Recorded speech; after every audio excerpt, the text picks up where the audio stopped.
एक है माया और एक है भक्ति। दोनों चीजें भगवान के पास हैं, पर अगर आपसे कहा जाए दो में क्या चाहिए, आप कहेंगे माया। तो अगर माया आपको चाहिए तो आपको नाचना पड़ेगा। माया में व्यक्ति को माया पा करके भगवान से उसे नाचना पड़ता है। और भक्ति, यदि भक्ति मिल जाए तो भक्ति में भगवान को नाचना पड़ता है। अगर भगवान को नचाना है, भगवान को नचाना है तो भक्ति प्राप्त कर लो और स्वयं नाचना है। माया के पीछे तो माया मांग लो। इसलिए माया और भक्ति दोनों भगवान के पास है और दोनों में श्रेष्ठ भगवान की भक्ति है। बोलिए भक्तवत्सल भगवान की जय हो। मेरी बहनों, इस प्रकार से भगवान का प्रथम विवाह रुक्मिणी के साथ, दूसरा विवाह जाम्बवंती के साथ और तीसरा विवाह सत्यभामा के साथ हुआ। चौथा विवाह, एक बार भगवान कृष्ण आए थे हस्तिनापुर, गर्मी का महीना था। अर्जुन के साथ जमुना जी के किनारे घूमने के लिए निकले तो देखा धूप में एक सुंदरी कन्या तपस्या कर रही है। अर्जुन को भेजा, जाओ अर्जुन देखो ये कौन सी कन्या है, क्या चाहती है। अर्जुन ने मुस्कुरा करके कहा, द्वारिकाधीश आपको बड़ी चिंता रहती है, होगा कोई? नहीं, जाकर के पूछो। तो पहुंच गए। अर्जुन बोले, का त्वम कस्यासि शुश्रोणी कुतोऽसि किं चिकीर्षसि मन्ये त्वां पतिम् इच्छन्तीं सर्वं कथय शोभने। सुंदरी तुम कौन हो, किसकी पुत्री हो, कहाँ से आई हो और क्या करना चाहती हो? तो उस सुंदरी ने उत्तर दिया, अहम देवस्य सवितुर दुहिता पतिम इच्छति विष्णुं वरेण्यं वरदं तपः परममास्थिता। हे नरवर, मैं भगवान सूर्यदेव की पुत्री हूँ और मेरा नाम कालिंदी है। मैं भगवान को ही अपना पति बनाऊंगी। उधर रथ पर बैठे भगवान अर्जुन की तरफ देख रहे हैं, अर्जुन कन्हैया की ओर देख रहे हैं। बोले वाह, मन में सोचते हैं दुनिया की जितनी सुंदरियां हैं सब कन्हैया को ही चाहती हैं। लौट करके आए, कन्हैया मुस्कुराने लगे। बोले अर्जुन, उस सुंदरी ने क्या कहा? बोले कन्हैया क्या कहा? तेरा तो शुक्र उच्च का है भाई। वो कहती है विवाह करूंगी तो विष्णु से ही करूंगी, आपसे ही विवाह करेंगी। भगवान गए, कालिंदी का हाथ पकड़ कर रथ पर बैठा करके हस्तिनापुर ले आए। कुछ दिन बुआ के यहाँ रहने के बाद द्वारिकापुरी आए तो द्वारिकापुरी में कालिंदी के साथ विवाह किया। ये भगवान का चौथा विवाह था। महाराज, एक बिंद और अनुबिंद दो भाई थे। उनकी एक बहन थी मित्रवृंदा। मित्रवृंदा से भगवान कृष्ण का विवाह हुआ। ये पांचवा विवाह है। एक कोशल देश के राजा थे नग्नजित, उनकी बेटी का नाम था सत्या। बड़े बड़े राजकुमार सत्या को पाने के लिए निवेदन करते हैं। महाराज नग्नजित ने एक प्रतिज्ञा रखी थी, उन्होंने 7 सांड पाल रखे थे और जो कोई जाता बेटी का हाथ मांगने तो वो कहते 7 बैलों को जो एक सूत्र में नाथ देगा उसी के साथ मैं बेटी का विवाह करूंगा। महाराज सत्या को पाने के लिए राजकुमार जाते एक ही सांड के पास, जब उसको नाथते तो दूसरा उन्हें मार डालता। कितने राजकुमार मर गए। द्वारिकाधीश के भी कान में आवाज गई, वो भी आए और शर्त सुनी। उन्होंने 7 रूप धारण करके 7 बैलों को नाथ करके एक रस्सी में खींच दिया और सत्या से विवाह किया। महाराज इस प्रकार से भगवान का 6ठा विवाह हुआ। महाराज नग्नजित ने खूब दहेज दिया बेटी को भी। 7वां विवाह भद्रा के साथ हुआ और 8वां लक्ष्मणा के साथ। इस प्रकार 8 विवाह हुए। एक भौमासुर नाम का दैत्य था, उसने 16,100 कन्याओं को समुद्र के अंदर अपनी नगरी बनाई थी, उसमें बंदी किया था। वे कन्याएं भौमासुर को नहीं चाहती थी। बेचारी समुद्र के भीतर एक ही राजमहल में सब बंदी थी। ऐसी जगह थी कि जहां कोई दूसरा पुरुष जा भी नहीं सकता। बस सुबह से शाम तक झरोखे से देखती तो पानी ही चारों तरफ दिखाई पड़ता। सब सोचती मुझे इस बंदीगिरी से भला कौन उबारेगा। लेकिन अत्याचारियों के पाप का अवश्य अंत होता है। इतना अभिमान बढ़ गया भौमासुर का कि वह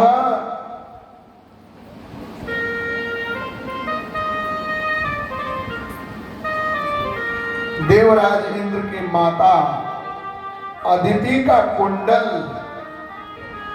और वरुण का छत्र मणि पर्वत स्वर्ग से उठा ले गए। इंद्र की माता अदिति का कुंडल कोई लेकर के चला जाए तो इंद्र के लिए बड़े अपमान की बात थी। पर इंद्र में सामर्थ्य नहीं थी कि वो कुछ कर पाते। भगवान कर्ण से मदद मांगी, भगवान ने कहा ठीक है हम दिला देंगे। भगवान कृष्ण अपनी पत्नी सत्यभामा के साथ गरुड़ पर सवार होकर के आए भौमासुर के पास। उसका मंत्री मुर नामक दैत्य था। भगवान ने उसे मारा, नगर में प्रवेश किया, भौमासुर को मार दिया। भौमासुर की माता जी थी पृथ्वी देवी। पृथ्वी देवी ने भगवान की स्तुति की। भौमासुर का पुत्र भगदत्त था, उसने भगवान की शरणागति ली। भगदत्त को राज समर्पित किया। नगर का दर्शन करने लगे। बोले इतने बड़े महल में कौन रहता है? बोले प्रभु मेरे पिताजी ने इसमें 16,100 कन्याओं को बंदी बना रखा है। भगवान गए, दरवाजा खुलवाया, देखा सब बेचारी दुखी हो गई थी। भगवान को देख करके बड़ी खुश हुई। बोले आप लोग क्या चाहती हैं? बोले नाथ आप कोई साधारण पुरुष हो ही नहीं सकते, क्योंकि साधारण व्यक्ति का यहाँ प्रवेश ही नहीं हो सकता था। आप साक्षात भगवान हैं और भगवान को पाने के बाद फिर और कुछ पाना शेष नहीं रह जाता। इसलिए हम सबकी इच्छा है कि आपको पति बनाएंगे। बगल में सत्यभामा जी भी थी। कन्हैया ने देखा, बोले देखो देवी आप बताओ क्या करें। बोले प्रभु संसार के सभी प्राणी आपको चाहते हैं, ये भी देवियां आपको चाहते हैं, तो कोई गलत नहीं है। 16,100 को गरुड़ जी के माध्यम से द्वारिकापुरी भगवान ने भिजवाया है और भगदत्त को राज्य प्रदान किया और देवराज इंद्र की माता अदिति का कुंडल, वरुण का छत्र, मणि पर्वत पुनः गरुड़ पर रख करके स्वर्ग लोग गए हैं, वहां इंद्र को प्रदान किया। और नंदन वन में घूमने की इच्छा सत्यभामा ने किया है। वहां कल्पतरु वृक्ष देख करके आकृष्ट हो गई। बोली नाथ ये मेरे बगीचे में होना चाहिए। भगवान ने कहा इंद्र इसे प्रदान नहीं करेंगे, स्वर्गीय वृक्ष है।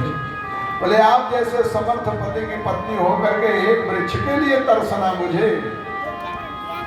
भगवान ने कहा देवराजेंद्र सत्यभामा को ये वृक्ष चाहिए। देवराजेंद्र ने कहा नाथ ये स्वर्गीय वृक्ष है, इसे मैं नहीं दे सकता हूं। देखिए यही स्वार्थ की बात होती है।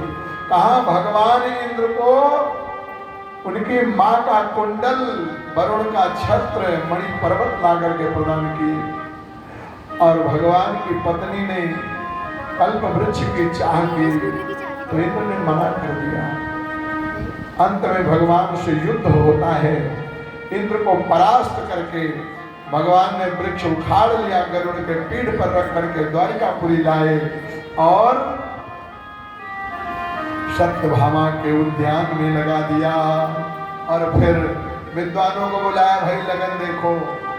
विद्वानों ने लगन देखा। जब लगन आई तो 16,100 के साथ एक एक करके सबका पाणी ग्रहण भगवान ने किया। इस प्रकार भगवान कृष्ण की पत्नी कितनी हो गई? 16,108। ये आपने कथा सुनी। श्री सुखदेव जी महाराज कहते हैं भगवान के मंगलमय पाणी ग्रहण के इस संवाद को जो श्रद्धा भक्त के साथ सुनता है उसका दाम्पत्य जीवन सुखमय होता है। इसलिए कथा मैंने आपको सुनाई कि आप सबका जीवन सुखी हो। भोले द्वारिकाधीश भगवान की जय हो। श्री रुक्मिणी रमण भगवान की जय हो।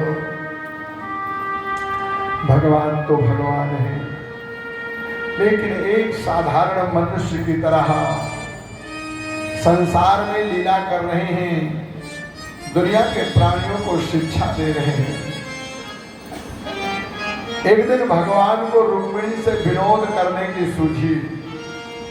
भगवान ने सोचा प्रेम प्रेम प्रेम प्रेम करते करते जीव गया, थोड़ी सी खटाई भी हो जाए। देखे रुक्मिणी गुस्सा होने पर कैसे लगती है। अचानक भगवान बैठे थे अपनी सैया पर, रुक्मिणी की पंखा झल रही थी। द्वारिकाधीश ने रुक्मिणी का मुखमंडल देखा, देखते ही उदास हो गए। बोले देवी मैं तो समझता था कि तुम बड़ी कुलीन हो, बड़ी समझदार हो, लेकिन तुम्हारे विचार मुझे अच्छे नहीं लगते। तान प्राप्तान रथिनो हित्वा चैद्यादीन स्मर दुर्मदाम दत्ता भ्राता स्वपित्रा च तस्मान्नो बवृषेशमाम। बोले रुक्मिणी तुम्हारे पिता और भाई तुम्हें शिशुपाल को देना चाहते थे, शिशुपाल के साथ विवाह करना चाहते थे और शिशुपाल राजकुमार है। पिता के बाद राजा वही होगा, लेकिन तुमने उसे छोड़ दिया, अपने पिता और भाई की आज्ञा का उल्लंघन किया और तुम एक मनचली लड़की की तरह मेरे पास पत्र भेज करके मुझे बुला लिया और मेरे साथ चली आई। ये तुमने अच्छा नहीं किया, क्योंकि जो कुलीन कन्याएं होती हैं वो माता पिता के अधीन होती हैं, पर तुमने वो दंडता की, वो श्रृंखलता की, ये तुम्हारा गुण मुझे अच्छा नहीं लगा। रुक्मिणी सुन रही है। भगवान बोले अब भी कुछ बिगड़ा नहीं है, तुम जो है शिशुपाल के पास जा सकती हो, क्योंकि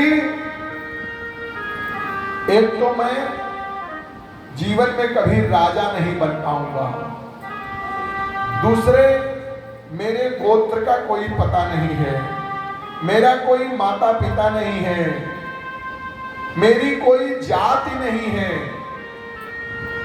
मैं सब प्रकार से आपके योग्य नहीं हूं, इसलिए आप शिशुपाल के पास जा सकती हो। और मैं गुणहीन हूं, मेरे पास कोई गुण भी नहीं है। किसी श्रेष्ठ क्षत्रिय का तुम वर्ण कर लो। महाराज, इतना सुनना था कि रुक्मिणी जी केले के वृक्ष की तरह कांपने लगी, और जो उन्होंने हाथ में कंगन पहन रखा था वो कंगन हाथ से जमीन पर गिर गया, इतनी दुबली हो गई और पृथ्वी पर गिर गई, पसीने पसीने हो गई, उनकी वाणी अवरुद्ध हो गई। भगवान द्वारिकाधीश ने सोचा ये तो मैंने मजाक बड़ा गहरा कर दिया, अब क्या होगा।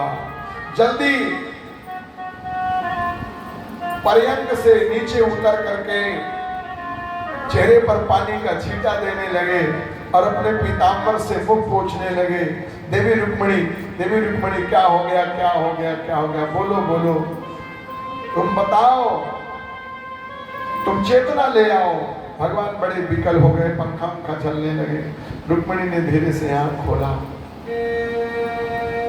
रुक्मिणी, मैंने तो आपसे विनोद किया था और आपने मेरे विनोद को इतनी गंभीरता से ले लिया। रुक्मिणी जी को धीरे से उठा करके पलंग पर लेटाया भगवान ने। रुक्मिणी जी ने कहा, प्रभु मैं आपके एक एक प्रश्न का उत्तर दूंगी, मैंने आपका वर्ण क्यों किया वो मैं आपको बताऊं, बिना उत्तर दिए नहीं मानती। आप कहते हैं कि मैं कभी राजा नहीं हो सकता हूं, चूंकि यदु को महाराज ययाति का श्राप है। पर प्रभु आप राजा नहीं बन सकते हैं, पर जिसके ऊपर आपके कृपा हो जाए उसे आप राजा बना सकते हैं। कितना सुंदर उत्तर दिया है। महाराज, आजकल के बहनों के साथ पति ऐसी बात कह देना तो मुड़ करके मुंह न देखें, गुस्से से घर छोड़ के चले जाए। लेकिन वाह, धन्य हो रुक्मिणी, बोले आप राजा तो नहीं है, लेकिन जिस पर कृपा कर दे उसे राजा बना सकते हैं। दूसरी बात आपने कहा मैं गुणहीन हूं, गुणैरहीना भिक्षु ही श्लाघिता मुधा। प्रभु आप भगवान हैं, आप समर्थ शिरोमणि हैं। गुण के अधीन तो प्रकृति के प्राणी होते हैं, सतोगुण, रजोगुण, तमोगुण, और आप तो गुणातीत हैं। यही गुणातीत जान करके ही मैंने आपका वर्ण किया है। सतोगुण, रजोगुण, तमोगुण तीनों से आप परे हैं। आपने कहा मेरा कोई गोत्र नहीं है, मेरी कोई जाति नहीं है। तो भगवान की कोई जाति और भगवान का गोत्र कोई नहीं होता है। आपने कहा मेरा कोई माता पिता नहीं है, तो सबके माता पिता तो आप ही हैं, भला आपका माता पिता कौन हो सकता है।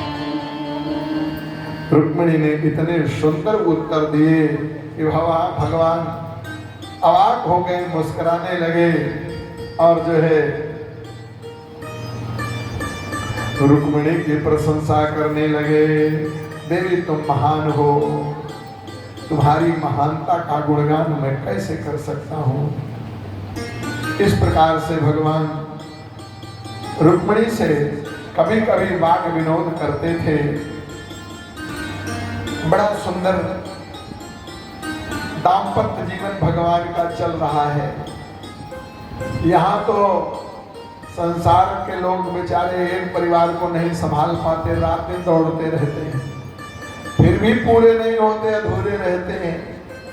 भगवान कृष्ण 16,108 रानियां और सबके साथ रहते, सबकी आवश्यकताओं की पूर्ति करते, और इतना ही नहीं, सभी स्त्रियों के पास सबको 10-10 पुत्र थे।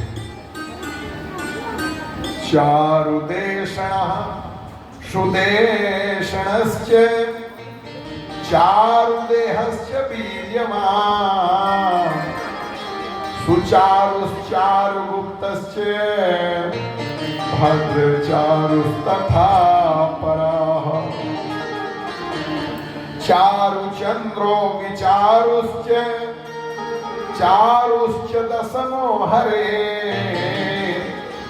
प्रद्युम्न प्रमुखा जाता रुक्मेयां नावमाह पितुः। रुक्मिणी के 10 पुत्र हुए। पहले तो प्रद्युम्न हैं, दूसरे चारुदेशन सुदेशन चारुदेह सुचारु चारुगुप्त भद्र चारु चारुचंद्र विचारु दसमा चारु। इतने बच्चे हैं, कहां तक नाम खोजें। जो ही समझ में आया एक एक शब्द बदल करके सबका नामकरण कर दिया। ऐसे सत्यभामा के भी 10 पुत्र हैं। भानु सुभानु स्वरभानु प्रभानु भानुमान चंद्रभानु, सब ऐसे हैं, कहां तक नाम गिनाए। ऐसे सत्या के भी, जाम्बवती के भी, लक्ष्मणा के, सबके 10-10 पुत्र और सबका अंतिम शब्द मिलता है। किसी का नाम हर्ष है, किसी का नाम हर्षवर्धन है। यहां नाम की बात आई। अक्सर पहले माताएं बच्चों का नामकरण ऐसे करती थी, जैसे मान लीजिए किसी के 3-4 बच्चे हैं तो आमोद प्रमोद विनोद ऐसा नाम किया जाता था।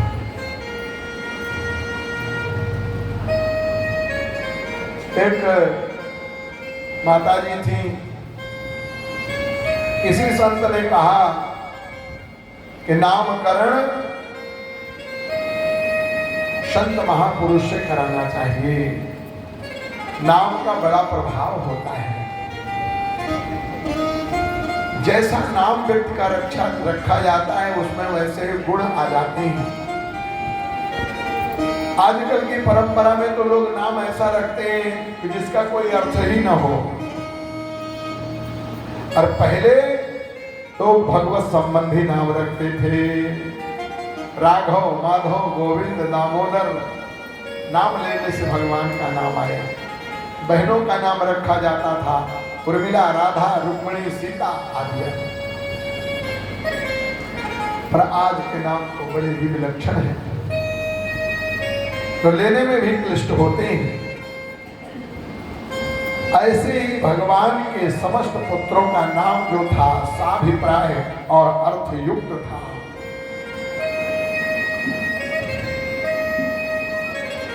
भगवान कृष्ण का परिवार बढ़ने लगा और यदुवंशी भगवान के आश्रित रहने लगे। बोलिए द्वारिकाधीश भगवान की जय। किसी चीज की कोई कमी नहीं है, न खाने की न पीने की। खूब बढ़िया खाते पीते हैं और उद्दंडता करते हैं। परिवार का भी बढ़ना और पैतृक संपत्ति हो कुछ न करना आगे चलकर व्यक्ति को अनर्थ के गर्त में डाल देता है।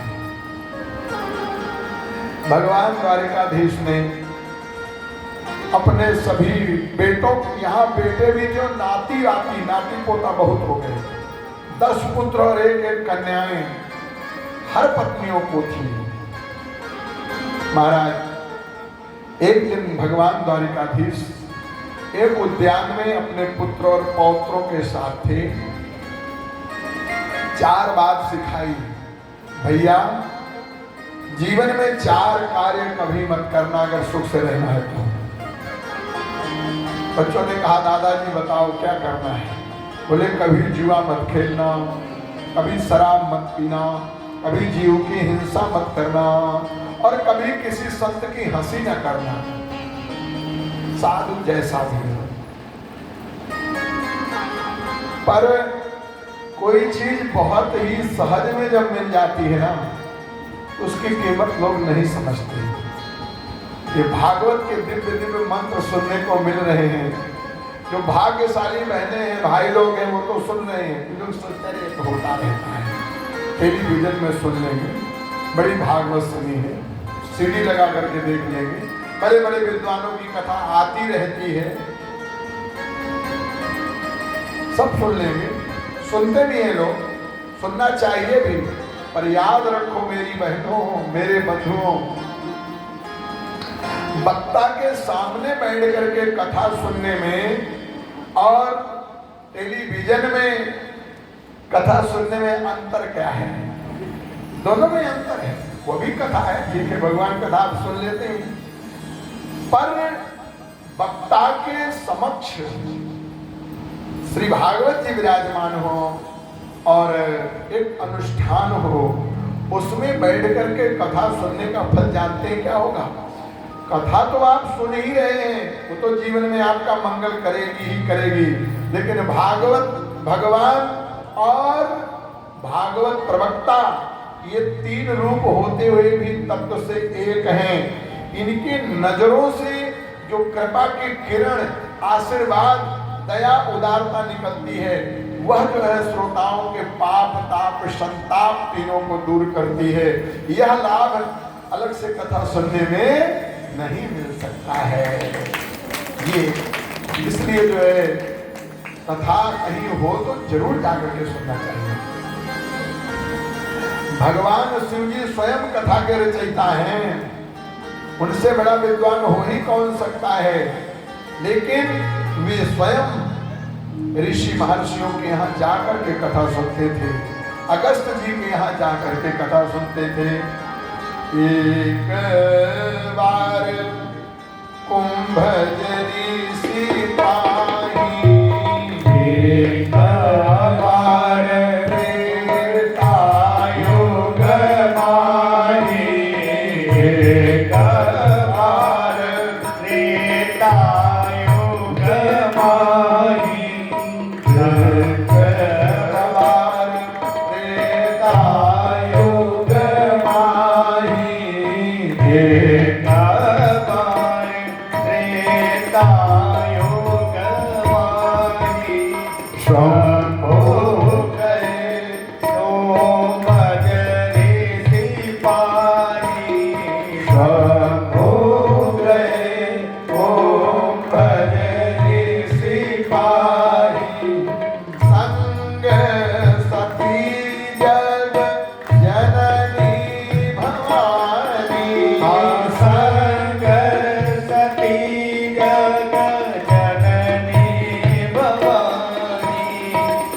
कथा के प्रणेता भगवान शिव स्वयं अपनी प्रिया सती जी के साथ जहाँ कई ऋषि महर्षियों के द्वारा कथा होती थी, स्वयं कथा सुनने जाते थे।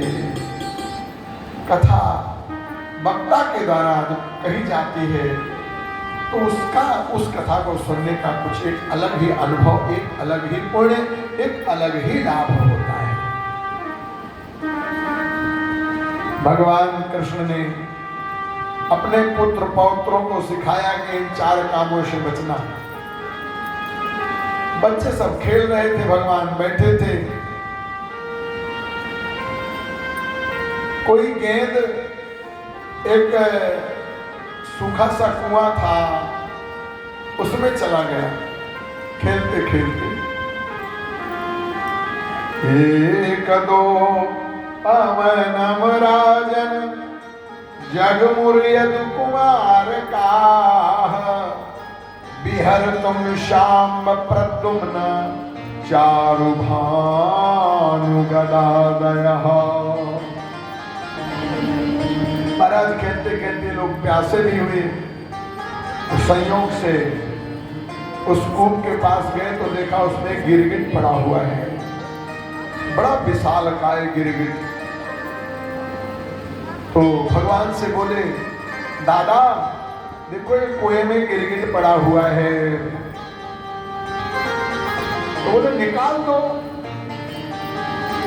महाराज पकड़ करके निकालने का प्रयास करते हैं, लेकिन उस गिरगिट को निकाल न सके। यहां तक कि बड़ी बड़ी रस्सियां मंगाई और उनका प्रयोग किया, लेकिन गिरगिट को कुएं से निकाल न सके।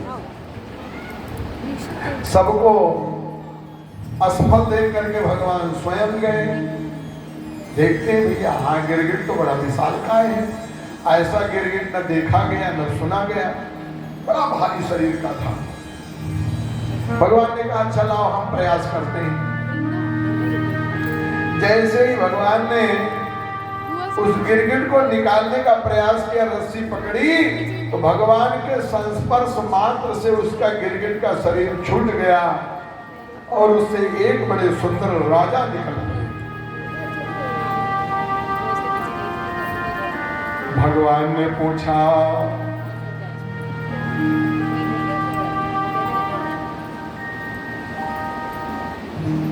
माधवम इति यस्म राजा संपृष्टः कृष्णेनानंत मूर्तिना माधवम प्रणिपत्याः कीर्तिनार्कवर्चसा।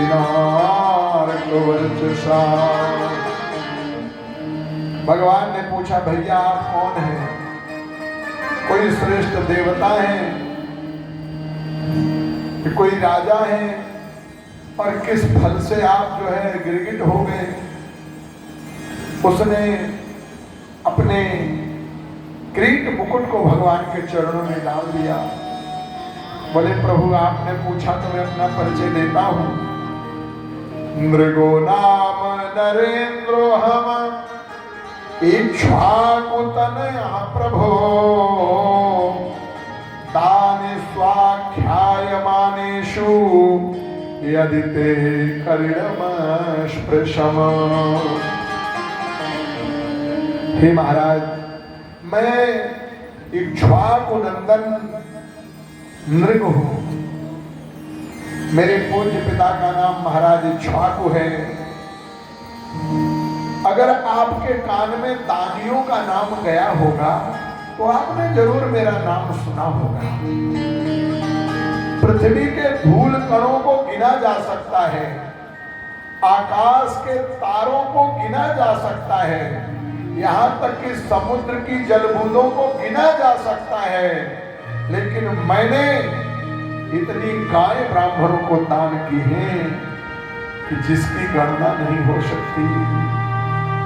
अब भगवान ने कहा, राजन एक गाय दान करने का तो इतना महान पुण्य बताया गया है, और आप बता रहे हैं मैंने इतनी गाय दान की। और वो भी राजा ने कहा, मैं ऐसी वैसी गाय दान नहीं की हूं महाराज,